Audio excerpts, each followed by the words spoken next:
അസ്സലാമലൈക്കും. Hi friends, ഇന്ന് ഞാൻ വന്നിട്ടുള്ളത് 2 ഐറ്റം റെസിപ്പിയുമായിട്ടാണ്. ഒന്ന് പാവയ്ക്ക തോരൻ, അത് ഒരു എഗ്ഗ് ചേർത്തിട്ടുള്ള പാവയ്ക്ക തോരനാണ്. ഇത് നല്ലൊരു ടേസ്റ്റി തോരനാണ്. എല്ലാവരും ഇത് ഒന്ന് ട്രൈ ചെയ്ത് നോക്കണം. അതേപോലെ തന്നെ പിന്നെ ഞാൻ ഉണ്ടാക്കാൻ പോകുന്നത് എഗ്ഗ് ഓംലെറ്റ് ആണ്. ഇതും ഒരു വെറൈറ്റിയാണ്. അപ്പോൾ എല്ലാവരും ഈ 2 ഐറ്റം റെസിപ്പികളും കണ്ട് ഒന്ന് ട്രൈ ചെയ്യണം. രണ്ടും നല്ലൊരു സൂപ്പർ റെസിപ്പിയാണ്. അപ്പോൾ ഇതിനായി നമുക്ക് എന്തൊക്കെ ഇൻഗ്രീഡിയൻസ് ആണ് വേണ്ടതെന്ന് നോക്കാം. അതിനായി ഞാൻ എടുത്തിട്ടുള്ളത് 2 മുട്ട, പിന്നെ ഞാൻ എടുത്തിട്ടുള്ളത് ഒരു വലിയ പാവക്ക, ഒരു വലിയ ഉള്ളി, 2 തക്കാളി, 4 വെളുത്തുള്ളി അല്ലി, 4 പച്ചമുളക്, ഒരു തണ്ട് കറിവേപ്പില, പിന്നെ ഉപ്പ് ആവശ്യത്തിന്. ഒലിവ് ഓയിലാണ് ചേർക്കുന്നത്. ഒലിവ് കായ കട്ട് ചെയ്ത് അതും വേണം. അപ്പോൾ നമ്മളെല്ലാം കട്ട് ചെയ്ത് വെച്ചു. ഇനി നമുക്ക് ഇത് എങ്ങനെയാണ് പാകം ചെയ്യുന്നതെന്ന് നോക്കാം.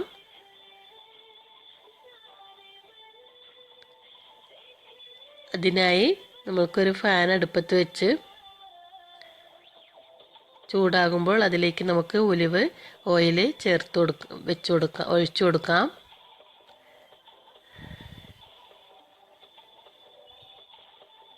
വെളുത്തുള്ളി അല്ലി ഇട്ടൊന്ന് ബ്രൗൺ കളറാവുമ്പോൾ അതിലേക്ക് നമുക്ക് വൃത്തിയാക്കി വെച്ച പാവയ്ക്ക ചേർത്ത് കൊടുക്കാം. ഒന്ന് ഇളക്കി കൊടുക്കണം. പിന്നെ നമുക്ക് ഇളക്കിയതിന് ശേഷം നമുക്ക് ബാക്കിയുള്ള ചേരുവകൾ കൂടി ചേർത്ത് കൊടുക്കാം. ഉപ്പും ആവശ്യത്തിനിട്ട് നമുക്ക് ഒന്നുകൂടെ അതൊന്ന് ഇളക്കി ഒരു 2 സ്പൂണ് വെള്ളം ഒഴിച്ച് നമുക്ക് അതിനെ ഒന്ന് മൂടി വെച്ച് വേവിച്ചെടുക്കാം. അപ്പോൾ വെന്ത് പാകമായി വന്നാൽ, ഇപ്പോൾ വെന്ത് പാകമായിട്ടുണ്ട്. അതിലേക്ക് സെൻട്രലായി നമ്മൾക്ക് മുട്ട ഒഴിച്ചു കൊടുക്കാം. കുറച്ച് കഴിഞ്ഞ് നമുക്കതൊന്ന്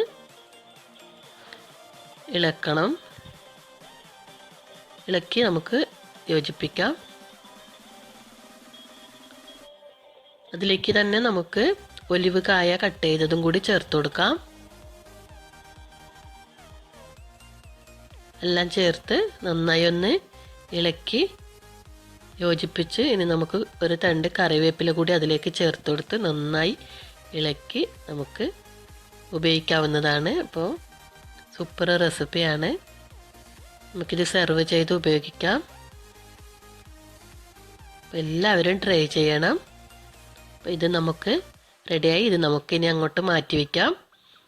ഇനി നമുക്ക് അടുത്തത് എഗ്ഗ് ഓംലെറ്റ് എങ്ങനെ ഉണ്ടാക്കുന്നതെന്ന് നോക്കാം.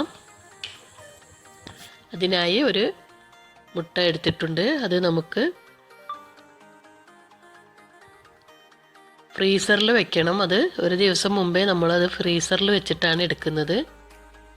നന്നായി തണുത്ത് വന്നതിന് ശേഷമാണ് നമ്മൾ പിറ്റേ ദിവസമാണ് നമ്മളത് എടുക്കുന്നത്.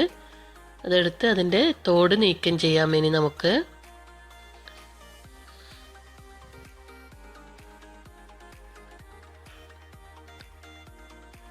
തോട് നീക്കം ചെയ്തു. ഇനി നമുക്കത് ഒന്ന് നൈസായി കട്ട് ചെയ്ത് വെക്കാം. കട്ട് ചെയ്ത് വെച്ച് ഈ രീതിയിലാണ് കട്ട് ചെയ്ത് നമുക്കത് കിട്ടുന്നത്. ഇനി നമുക്കൊരു ഫാൻ അടുപ്പത്ത് വെച്ച് ചൂടാകുമ്പോൾ അതിലേക്ക് എണ്ണ ഒഴിച്ച് നമുക്കിത് ഓരോന്നായി അതിലേക്ക് വെച്ച് കൊടുക്കാം.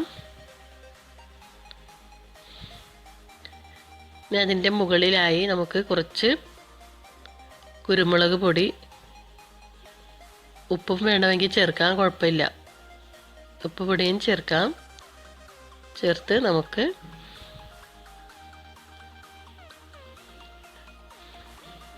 ഇത് ഉപയോഗിക്കാവുന്നതാണ്. ഇതൊരു സൂപ്പർ റെസിപ്പിയാണ്. കുട്ടികൾക്കെല്ലാം വളരെ ഇഷ്ടപ്പെടുന്ന ഒരു റെസിപ്പിയാണ്.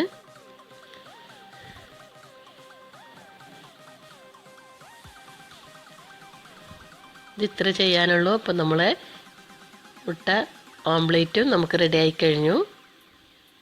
അപ്പോൾ ഈ 2 ഐറ്റം റെസിപ്പികളും എല്ലാവരും ട്രൈ ചെയ്യണം.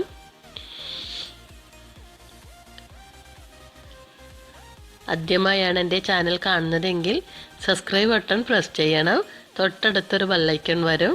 അതുകൂടെ പ്രസ് ചെയ്താൽ ഞാനിടുന്ന വീഡിയോസിൻ്റെ നോട്ടിഫിക്കേഷൻ നിങ്ങൾക്ക് അപ്പോൾ തന്നെ കിട്ടുന്നതായിരിക്കും.